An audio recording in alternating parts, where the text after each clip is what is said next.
Halo semuanya, perkenalkan, saya mahasiswa dari Politeknik Kesehatan Tanjung Karang. Saya Bibi Rahayudi Purwanti, nomor induk mahasiswa 18144011047. Di sini saya akan memaparkan materi mata kuliah keperawatan keluarga yang berjudul Konsep Pelayanan Kesehatan Primer. Mari kita simak materinya.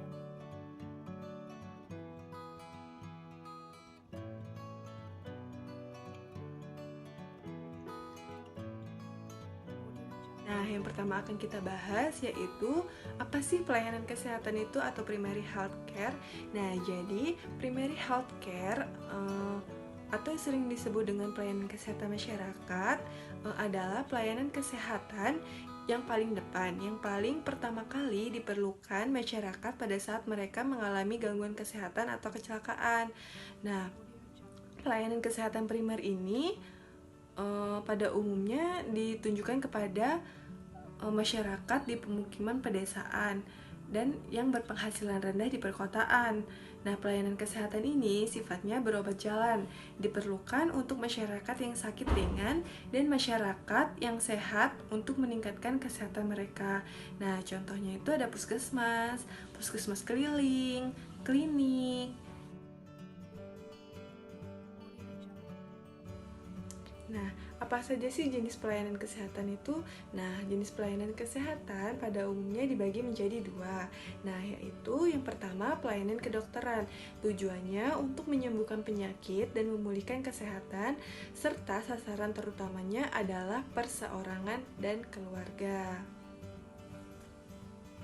Nah, yang kedua ada pelayanan kesehatan masyarakat. Nah, tujuan utamanya untuk memelihara dan meningkatkan kesehatan serta mencegah penyakit. Nah, sasarannya itu ada kelompok dan masyarakat. Nah, apa saja sih faktor yang mempengaruhi pelayanan kesehatan primer? Nah, yang pertama itu ada faktor yang berhubungan dengan pemberi pelayanan. Nah, faktor ini berhubungan dengan karakteristik pemberi pelayanan kesehatan, misalnya perilaku, kemampuan dokter, petugas kesehatan atau non-kesehatan dalam melaksanakan pelayanan kesehatan yang dibutuhkan pasien, lingkungan kerja, jenis dan jumlah tenaga kesehatan, tambahan, pekerja lain, peralatan, dan penggunaan peralatan yang inovatif. Nah, yang kedua itu ada faktor sosiokultural. Nah, faktor ini merupakan faktor sosial budaya yang terdiri dari teknologi dan nilai-nilai sosial yang ada di masyarakat. Nah, yang ketiga ada faktor yang berhubungan dengan organisasi, yaitu faktor ini yang berhubungan dengan struktur dan proses yang mempengaruhi proses dari pelayanan kesehatan, yaitu interaksi antara pasien dan penyedia pelayanan kesehatan. Hal ini meliputi ketersediaan sumber daya akses geografi, akses sosial, serta proses pelayanan kesehatan. Nah, yang keempat yaitu ada akses yang berhubungan dengan konsumen. Nah, pemanfaatan pelayanan kesehatan sangat erat kaitannya dengan perilaku seseorang dalam mencari pelayanan kesehatan, terutama dalam persepsi individu atau masyarakat tentang sehat sakit. Orang yang berpenyakit dan orang yang sakit adalah dua hal yang berbeda. Berpenyakit adalah suatu kondisi patologis yang objektif, sedangkan sakit adalah persepsi individu terhadap konsep sehat sakit. Nah, masyarakat atau anggota masyarakat yang mendapat penyakit dan tidak merasakan sakit tentu tidak akan bertindak apa-apa terhadap penyakitnya tersebut. Nah, tetapi bila mereka diserang penyakit dan juga merasa sakit, maka timbul berbagai macam perilaku dan usaha termasuk memanfaatkan pelayanan kesehatan. Hal ini disebabkan karena persepsi mereka yang berbeda tentang sakit.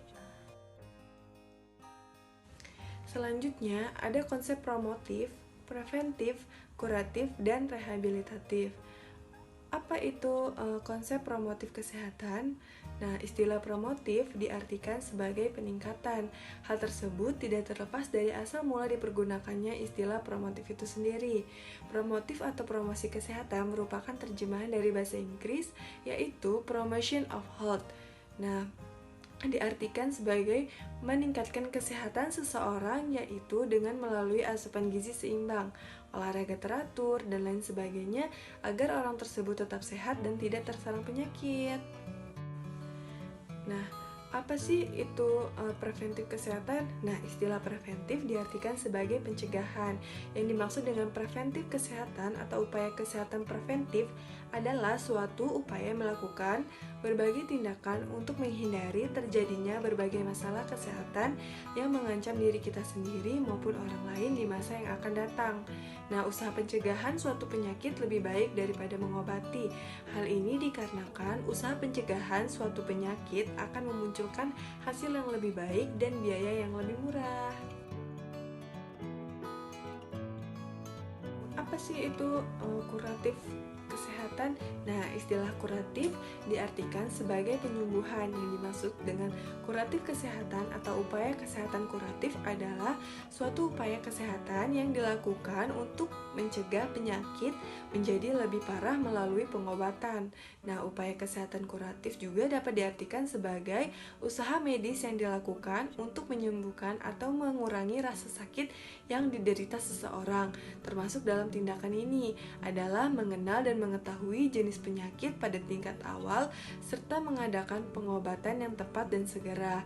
Nah, tujuan utamanya yaitu dari usaha pengobatan kuratif ini sendiri adalah pengobatan yang setepat-tepatnya dan secepat-cepatnya dari setiap jenis penyakit sehingga tercapai penyembuhan yang sempurna dan segera.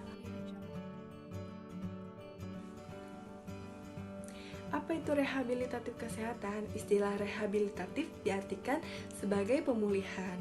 Yang dimaksud dengan rehabilitatif kesehatan atau upaya kesehatan rehabilitatif adalah suatu upaya maupun rangkaian kegiatan yang ditunjukkan kepada bekas penderita atau pasien yang sudah tidak menderita penyakit agar dapat berinteraksi secara normal dalam lingkungan sosial. Nah, usaha rehabilitatif ini memerlukan bantuan dan pengertian dari seluruh anggota masyarakat untuk dapat mengerti dan memahami keadaan mereka atau bekas penderita. Nah, sehingga memudahkan mereka dalam proses penyesuaian dirinya dalam masyarakat dengan kondisi yang sekarang ini. Nah, rehabilitasi bagi bekas penderita ini terdiri dari 4 macam, yaitu rehabilitasi fisik. Nah, yaitu agar penderita memperoleh perbaikan fisik semaksimalnya. Nah, yang kedua itu ada rehabilitasi mental, yaitu agar bekas penderita dapat menyesuaikan diri dalam hubungan perorangan dan sosial secara memuaskan.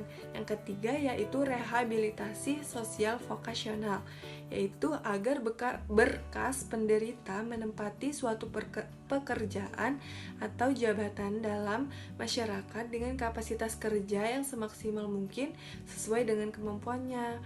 Nah, yang keempat yaitu rehabilitas estetis, yaitu usaha yang dilakukan untuk mengembalikan rasa keindahan dari bagian anggota tubuh walaupun fungsinya tidak bekerja seperti anggota tubuh aslinya. Sekian materi yang dapat saya sampaikan, semoga bermanfaat untuk kalian semua.